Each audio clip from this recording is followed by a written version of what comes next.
boa tarde. Boa tarde. O Supremo Tribunal Federal decide hoje o futuro de Lula. Em pauta, o julgamento do habeas corpus preventivo do ex-presidente. 11 ministros vão decidir se Lula pode ser preso depois de esgotados os recursos na segunda instância. O Tribunal Federal da 4ª Região condenou o ex-presidente a 12 anos de prisão por corrupção passiva e lavagem de dinheiro. O julgamento muda a rotina de Brasília. O acesso à esplanada dos ministérios é fechado para carros. E um esquema de segurança isola a Praça dos Três Poderes. E ainda, Rio de Janeiro. Bandidos armados com granadas invadem um prédio num bairro nobre. E a guerra comercial entre Estados Unidos e China. O governo de Pequim amplia a lista de produtos americanos que serão sobretaxados. O Jornal Hoje está começando. Um novo entendimento. Não se conhece, no mundo civilizado, um país que exija o trânsito em julgado. Em princípio, se diz que pode-se executar a prisão com a decisão de segundo grau. E nós sabemos, na nossa experiência, amanhã o sujeito planta, num processo qualquer, embargos de declaração, e aquilo passa a ser tratado como rotina, a despeito do... O processo ainda não transitou em julgado, vamos examinar, e daqui a pouco sobrevém uma prescrição, com todas as consequências. E o quadro de impunidade. Não há nenhuma dúvida de que a realidade mostra que nós precisamos, sim, levar em conta não só o aspecto normativo, que, a meu ver, legitima a compreensão da presunção de inocência, nos limites aqui estabelecidos a partir do voto do relator, como também, e aqueles que o acompanharam, como também levar em conta a própria realidade que permite que exigir o trânsito em julgado formal transforme o sistema num sistema de impunidade. Nesse julgamento, votaram a favor da prisão em segunda instância os ministros Edson Fachin, Roberto Barroso, Teori Zavascki, Luiz Fux, Gilmar Mendes e Carmen Lúcia. E contra Marco Aurélio, Rosa Weber, Dias Toffoli, Ricardo Lewandowski e Celso de Mello. De lá para cá, a composição da corte mudou. Alexandre de Moraes substituiu Teori Zavascki, que morreu num acidente aéreo em janeiro do ano passado. Em livros e na sabatina no Senado, antes de ser aprovado para a vaga no STF, Moraes defendeu que a prisão do réu condenado em segunda instância não fere o princípio da presunção da inocência. Não é inconstitucional a prisão em segunda instância, como Vossa Excelência disse, não há uma determinação legal, mas também não há impeditivo. Quem deve decidir sobre isso é o Tribunal de Segunda Instância, exatamente porque, e esse é o fundamento jurídico que coloco, porque são primeira e segunda instâncias que podem analisar os fatos, o mérito da questão. Ou seja, primeira e segunda instâncias que podem analisar provas. Não é incomum que os ministros mudem de opinião à luz de novos fatos. Declarações recentes do ministro Gilmar Mendes, tanto durante julgamentos quanto em entrevistas, deixam claro que ele mudou de posição. Ontem, em Portugal, onde participava de um seminário, o ministro falou sobre essa mudança de posição. Nessa questão da segunda instância, o meu entendimento, que acompanhei a maioria formada então, é de que nós estávamos dando uma autorização para que, a partir da segunda instância, houvesse a prisão, pudesse haver a prisão. Portanto, era um termo de possibilidade. Na prática, o que isso virou? Virou uma ordem de prisão. Terminou, com a segunda instância, há uma ordem de prisão. Isto, para mim, é uma grande confusão que nós temos que esclarecer nesse julgamento. Se o juiz, a partir da segunda instância, pode prender, ele tem que fundamentar, ele tem que dar uma causa, ele tem que explicar por quê. ele está determinando a prisão. Se, de fato, há uma automaticidade, nós já temos um outro quadro. Só que nós já temos uma grande confusão. As atenções de logo mais vão se voltar para o voto de Rosa Weber. Ela não dá entrevista e só costuma falar nos autos do processo. É contra a prisão em segunda instância, mas segue o que foi decidido pela maioria do plenário e já negou 57 dos 58 pedidos de habeas corpus que analisou para livrar réus condenados em duas instâncias. Foi assim que ela se manifestou na primeira parte do julgamento do habeas corpus a favor de Lula. É que na jurisprudência do plenário, eu, que privilegio o princípio da colegialidade, eu conheço deste habeas corpus, consubstanciado no aditamento que se ofertou, ressalvando a minha posição pessoal a respeito do tema. Peço vênia às compreensões contrárias e, por isso, senhora presidente, acompanhando a divergência, eu rejeito as preliminares. Se seguir o respeito à jurisprudência definida em 2016, Rosa Weber votará pela prisão de condenados em segunda instância. Mas ela pode entender que, como o assunto estará sendo debatido no plenário, essa deve ser a ocasião para se rediscutir a jurisprudência. Uma manifestação ontem do comandante do Exército, general Eduardo Vilas Boas, em uma rede social, gerou um mal-estar dentro e fora do governo. Apesar de não ter mencionado diretamente o julgamento de hoje no Supremo, o texto provocou reações no meio político. Sem citar o julgamento do habeas corpus do ex-presidente Lula pelo Supremo, o general Vilas Boas escreveu um comentário em repúdio à impunidade. Asseguro à nação que o Exército Brasileiro julga compartilhar o anseio de todos os cidadãos de bem, de repúdio à impunidade e de respeito à Constituição, à paz social e à democracia, bem como se mantém atento às suas missões institucionais. Nessa situação que vive o Brasil, resta perguntar às instituições e ao povo quem realmente está pensando no bem do país e das gerações futuras e quem está preocupado apenas com interesses pessoais. O ministro interino da Defesa, Joaquim Silva e Luna, foi procurado e disse ao jornal o Globo que o general Vilas Boas tem mostrado coerência, que é uma marca da gestão dele. Também declarou que Vilas Boas tem preocupação com preceitos constitucionais, que valoriza nossas bases, que são os anseios do povo, o legado em termos de valores para as gerações futuras. O ministro interino da Defesa acrescentou: a mensagem é que a população pode ficar tranquila, pois as instituições estão aqui. Não é uma mensagem de uso da força, é o contrário. Segundo o ministro, Vilas Boas jamais faria algo diferente disso, e não há reprovação dentro do governo. Políticos reagiram à declaração do general Vilas Boas logo em seguida. A presidente do PT, senadora Gleisi Hoffmann, escreveu numa rede social: assim como afirma o general Vilas Boas, nós do PT defendemos o combate à impunidade e o respeito à Constituição, inclusive no que diz respeito ao papel das Forças Armadas. E o respeito à Constituição implica na garantia da presunção de inocência. O governador do Maranhão, Flávio Dino, do PCdoB, declarou: no Estado de Direito, cada um tem o seu papel institucional. Ao comandante do Exército não cabe interpretar a Constituição nem dizer o que é impunidade. Para isso existem os três poderes, especialmente o Supremo Tribunal Federal. O ministro da Secretaria-Geral de Governo, Carlos Marum, disse, abre aspas, que o general Vilas Boas é um democrata, demonstrou preocupação e respeito à Constituição. Fecha aspas.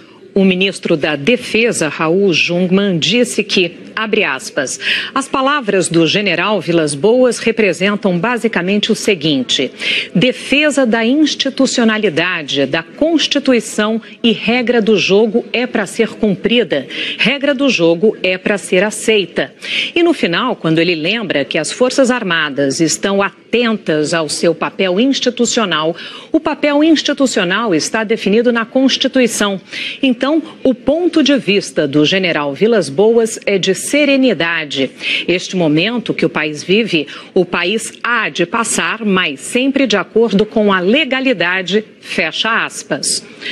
Ontem, na véspera da decisão do Supremo, foram registrados protestos contra e a favor do ex-presidente Lula em 23 estados e também no Distrito Federal. Em São Paulo, manifestantes pediram que o Supremo Tribunal Federal negue o habeas corpus preventivo ao ex-presidente Lula. O protesto interditou 6 quarteirões da Avenida Paulista. A cerca de 3 quilômetros dali, na Praça da República, o ato foi a favor de Lula. Com faixas e cartazes, os manifestantes protestaram contra a possível prisão do ex-presidente. No Rio, um ato contra Lula fechou uma das pistas da Avenida Atlântica, em Copacabana. Em Belo Horizonte, manifestantes contrários a Lula se reuniram na Praça da Liberdade. Na Praça Afonso Arinos, no centro da capital mineira, um outro grupo fez uma manifestação de apoio ao ex-presidente. Em Goiânia, o protesto convocado pelo movimento Vem Pra Rua foi em frente à sede da Polícia Federal. Os manifestantes cantaram o hino nacional, deram apoio ao juiz Sérgio Moro e pediram a prisão do ex-presidente. Em Salvador, um carro de som puxou uma carreata em apoio ao ex-presidente. 2 horas depois, saiu uma outra carreata contrária a Lula. Em Curitiba, os manifestantes se reuniram num calçadão no centro da cidade. Organizado pelo movimento Curitiba contra a Corrupção, o protesto deu apoio à Lava Jato e pediu a prisão de Lula. Em Porto Alegre, os movimentos Brasil Livre e Vem Pra Rua organizaram um protesto no Parque Moinhos de Vento, que também pediu a prisão do ex-presidente. Hoje de manhã, alguns atos deram apoio ao ex-presidente Lula. Em São Luís, a manifestação foi organizada por sindicatos, movimentos sociais e de trabalhadores rurais. Os manifestantes se reuniram desde cedo na Praça Joãozinho 30, no centro da cidade, com bandeiras e faixas pedindo que Lula permaneça livre. Em Teresina, um ato pró-Lula começou às 7 da manhã, em frente ao prédio da Justiça Federal. Na Bahia, manifestantes a favor de Lula bloquearam estradas. Eles fecharam a BA-210 no trecho entre Juazeiro e Sobradinho e colocaram fogo em pneus na rodovia BR-101, na altura de Venceslau Guimarães, a cerca de 300 quilômetros de Salvador. E uma correção, Raul Jungmann é ministro da Segurança Pública e não da Defesa, como eu disse há pouco. Nós voltamos a falar ao vivo com o repórter Marcos Lozecan, que está lá no STF. Lozecan, agora 1h43 pelo horário de Brasília. Como é que está a movimentação por aí? Chegando a hora, né, Sandra? Os ministros, todos eles, os 11, confirmaram presença. Alguns já chegaram, outros estão a caminho, alguns estão nos gabinetes. Portanto, os 11 estarão presentes na sessão que começa, a princípio, às 2 horas da tarde. A gente já mostrou várias vezes que o Supremo está isolado, a Praça dos Três Poderes vazia, mas muita gente se credenciou para assistir a essa sessão. São estudantes de direito, advogados, integrantes da sociedade civil que querem fazer parte desse dia histórico. Eles poderão assistir lá dentro no plenário do Supremo e nós vamos estar também lá acompanhando tudo e voltando a qualquer momento com novas informações. Sandra, Doni. Ok, Lozecan, então a gente vai continuar acompanhando tudo o que acontece nesta quarta-feira lá em Brasília e a gente volta com novas informações ainda nesta edição. Doni. Bandidos armados com pistolas e granadas invadiram um prédio no bairro Nobre do Rio. Na fuga, houve tiroteio. É o que você vê na reportagem da Renata Capucci. Depois do pânico, policiamento reforçado e medo. Você se sente totalmente impotente, você diz o que está acontecendo. O assalto foi na Fonte da Saudade, um bairro pequeno, colado à Lagoa Rodrigo de Freitas, na zona sul do Rio. A rua escolhida pelos criminosos foi a Vitória Régia, de paralelepípedos, estreita e numa ladeira. Um endereço nobre. Por volta das 9h30 da noite de ontem, 6 criminosos em 2 carros invadiram um prédio.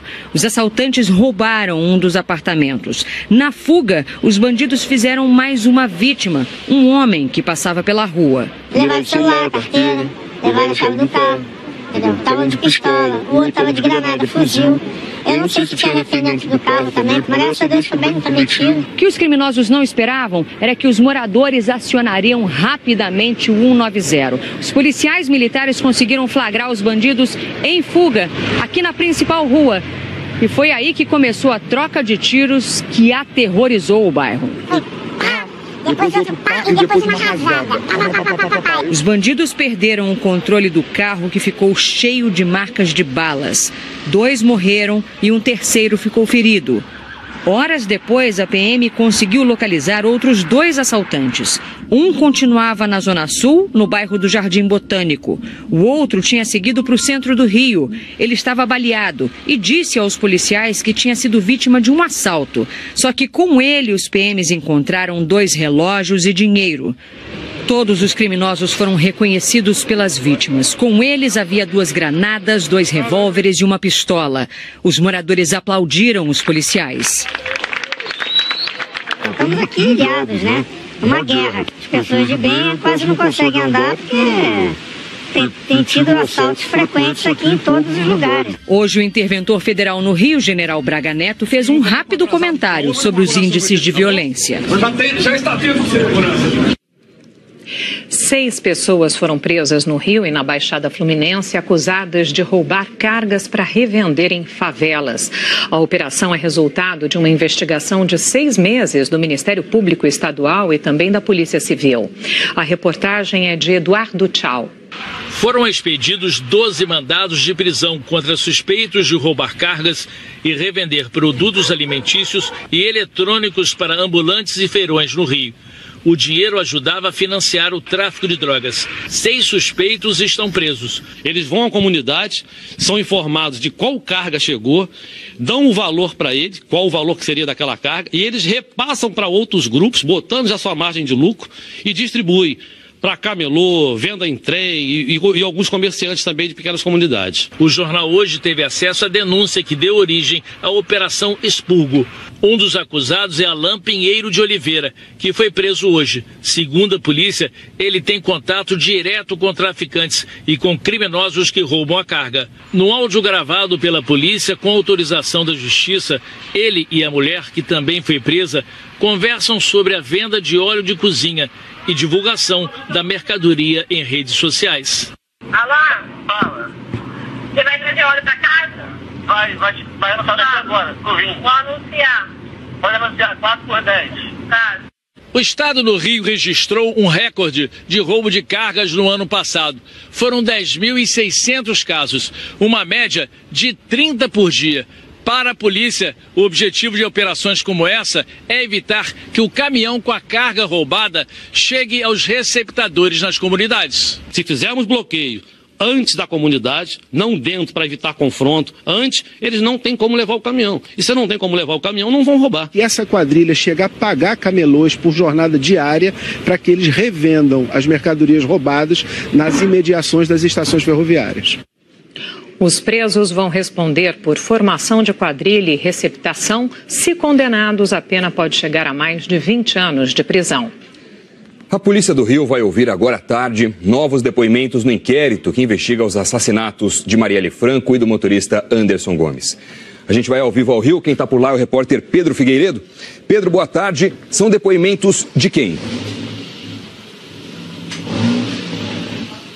Oi, Doni, boa tarde para você, boa tarde para a Sandra, boa tarde a todos. Vão prestar depoimento hoje os vereadores do PSOL, Renato Cinco e Babá. Babá era suplente de Marielle Franco e assumiu o mandato depois do assassinato da vereadora. A polícia está ouvindo pessoas próximas a Marielle para tentar identificar alguma nova pista. Ontem, a mãe de Marielle e também outros parentes estiveram aqui na divisão de homicídios para prestarem novos depoimentos. Em Brasília, a Comissão de Ética da Câmara abriu um processo contra o deputado Alberto Fraga, do Democratas do Distrito Federal. Ele publicou numa rede social informações falsas sobre Marielle Franco. O PSOL pediu a cassação do mandato do parlamentar. Fraga não quis comentar a decisão do Conselho de Ética. Já são 21 dias sem respostas para o crime. Ainda essa semana, a polícia deve ouvir outras pessoas próximas a Marielle. Doni e Sandra. Obrigado, Pedro, pelas informações. E olha, se você tiver qualquer detalhe, qualquer informação sobre o caso, pode ligar para o Disque Denúncia. O sigilo é garantido. E o telefone é o seguinte, é do Rio de Janeiro, DDD 21, o número 2253-1177. Também dá para mandar mensagens pelo WhatsApp, DDD também 21, o número é 98849-6099. Até agora, o Disque Denúncia recebeu 81 ligações com informações que podem ajudar a encontrar os assassinos da Marielle e do Anderson. Agora é hora da previsão do tempo para todo o Brasil, mas vamos começar pelo Sudeste. Helena Marques, boa tarde. Boa tarde, Doni. Boa tarde, Sandra. Boa tarde a todos vocês. Sudeste que pode ter chuva temporal hoje? No Rio de Janeiro e em parte do Espírito Santo e de Minas Gerais. Bons volumes de chuva estão previstos para a capital do Rio, também para Vitória, em Belo Horizonte menos, mas não se descartam pancadas de chuva fortes também. E em Santo Antônio do Leverger, que fica a 35 quilômetros de Cuiabá, 10 comunidades ribeirinhas, mais ou menos 1.000 pessoas, estão com as casas alagadas desde ontem. O rio Cuiabá subiu 6 metros. Hoje tem mais previsão de chuva em Mato Grosso, também em Goiás, mas onde a chuva deve vir mais pesada é onde a gente vê o mapa mais colorido, região serrana do Rio, sul do Espírito Santo, zona da Mata Mineira e também aqui em vários pontos do norte do Brasil e também da metade norte da região nordeste. A zona de convergência intertropical continua fabricando chuva intensa entre Ceará, Maranhão, também Pará principalmente. Já o calor e a umidade elevados lá na Amazônia saem dali e escoam para o centro-oeste e o sudeste do Brasil. Até porque tem uma frente fria aqui na altura do Rio de Janeiro, olha, atraindo tempo.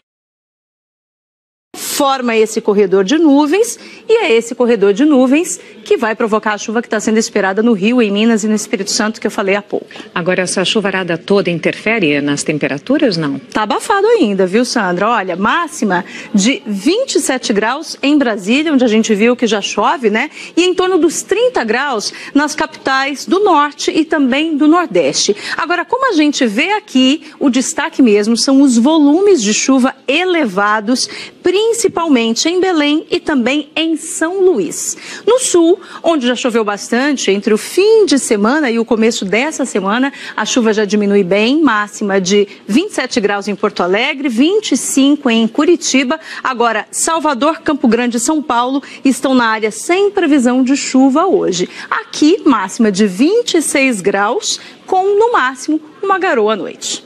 E para amanhã, algum destaque, algum conselho? Tem sim. Amanhã o tempo deve piorar bastante no litoral norte da região nordeste. Olha como é que está hoje. O tempo está bem fechado aqui no litoral do Maranhão. Amanhã essa área mais escura também pega o litoral do Ceará e passa por Belém e Macapá. Ou seja, em toda essa faixa o sol nem deve aparecer amanhã. No sudeste, amanhã também vai continuar chovendo entre Rio de Janeiro e Belo Horizonte. E essa área de tempo firme que a gente vê aqui hoje, olha, com sol, amanhã ela vai aumentar e vai pegar grande parte do Rio Grande do Sul. Agora, atenção, nas capitais do Sul tem previsão de chuva hoje, previsão de chuva amanhã e amanhã, mesmo sendo pouca chuva, pode ser chuva forte em Porto Alegre, também em Florianópolis e em Curitiba. Bons avisos, obrigada. De nada, até amanhã. Até amanhã. Um dos alvos da Polícia Federal na Operação Scala, o presidente da Rodrimar, Antônio Celso Greco, renunciou ao cargo esta semana. A repórter Andréia Sadi, lá em Brasília, tem mais detalhes para a gente sobre essa renúncia. Andréia, boa tarde para você. Oi, Sandra, Doni, boa tarde para vocês, boa tarde a todos. O Celso Greco, ele renunciou à presidência da Rodrimar, que é uma das empresas que, segundo os investigadores, teria sido beneficiada pela edição daquele decreto assinado pelo presidente Temer no ano passado. Tudo isso naquele inquérito dos portos. O Celso Greco foi um dos presos da Operação Scala e na semana passada ele falou aos investigadores exatamente sobre a relação dele com o presidente Temer. Disse que chegou a discutir a concessão da área do Porto de Santos com o presidente e que o presidente teria dito que ia ver o que poderia fazer, ou seja, como ajudá-lo. O presidente Michel Temer, ele nega esse diálogo, confirma que já esteve com o Celso Greco 2, 3 vezes, mas disse que nunca atendeu a nenhum pedido do então presidente da Rodrimar. Além do Celso Greco, na verdade, disse que foi apresentado ao presidente Michel Temer por Rodrigo Rocha Loures, que é aquele ex-deputado que ficou conhecido como homem da mala da JBS. Essa Operação Scala foi autorizada pelo ministro Luiz Roberto Barroso, que, além das prisões, autorizou busca na empresa Rodrimar, busca de provas de corrupção, lavagem de dinheiro e organização criminosa. Sandra e Doni. Ok, Andréia, muito obrigada. Então, um pouquinho da economia agora. A Bolsa de Valores começou o dia operando em queda de cerca de 2%. do Ibovespa estava em 1,02%. A cotação do dólar já variou bastante hoje. Neste momento está um pouco mais baixa do que fechou ontem, com o dólar sendo vendido a R$ 3,34. A China anunciou hoje que vai impor novas tarifas a 106 produtos americanos. A decisão é uma resposta ao último anúncio de Washington, que listou ontem mais de 1.000 produtos chineses que serão tarifados. Vamos falar sobre esse assunto com o correspondente em Nova York, Jorge Pontual. Oi, Pontual, boa tarde para você. Claro, são as duas principais economias do planeta nesse embate econômico, comercial, e isso reflete no mercado financeiro também, né? É isso, Doni. Boa tarde, Sandra, boa tarde a todos. Olha, o índice Dow Jones abriu em queda porque a escalada na guerra comercial entre Estados Unidos e China se intensificou. E os investidores temem que a economia americana seja a maior prejudicada. Mas agora há pouco o índice voltou a subir porque o novo conselheiro econômico de Trump, Larry Kudlow, acalmou os investidores. Ele disse que pode ser que as medidas protecionistas não cheguem a entrar em vigor. A China retaliou hoje anunciando sobretaxa de 25%, como você disse, sobre 106 produtos americanos, entre eles soja, automóveis e aviões. Responde por 50 bilhões de dólares das exportações americanas para a China. Uma resposta imediata ao anúncio de ontem pelo governo Trump da lista de produtos chineses que vão sofrer a mesma sobretaxa, também num total de 50 bilhões de dólares. O Ministério da Fazenda da China disse em nota que as medidas do governo Trump violam as regras da Organização Mundial do Comércio e os direitos legais da China. Mais cedo, o presidente americano escreveu no Twitter: "Não estamos numa guerra comercial com a China. Essa guerra já foi perdida muitos anos atrás pelas tolas ou incompetentes pessoas que representavam os Estados Unidos. Agora temos um déficit comercial de 500 bilhões de dólares por ano, com roubo de propriedade intelectual de outros 300 bilhões. Não podemos deixar que isso continue." E no tweet seguinte, Trump completou: "Quando você já está com menos 500 bilhões, não pode mais perder." As medidas anunciadas pelos dois países não têm data para entrar em vigor. Na verdade, são trunfos para a negociação. Tanto Washington quanto Pequim esperam que o outro lado ceda antes que as sobretaxas acabem sendo impostas, Doni. Estão vendo quem pisca primeiro, um jogo comercial perigoso, dada a proporção dessas economias. Valeu, Pontual. Obrigado.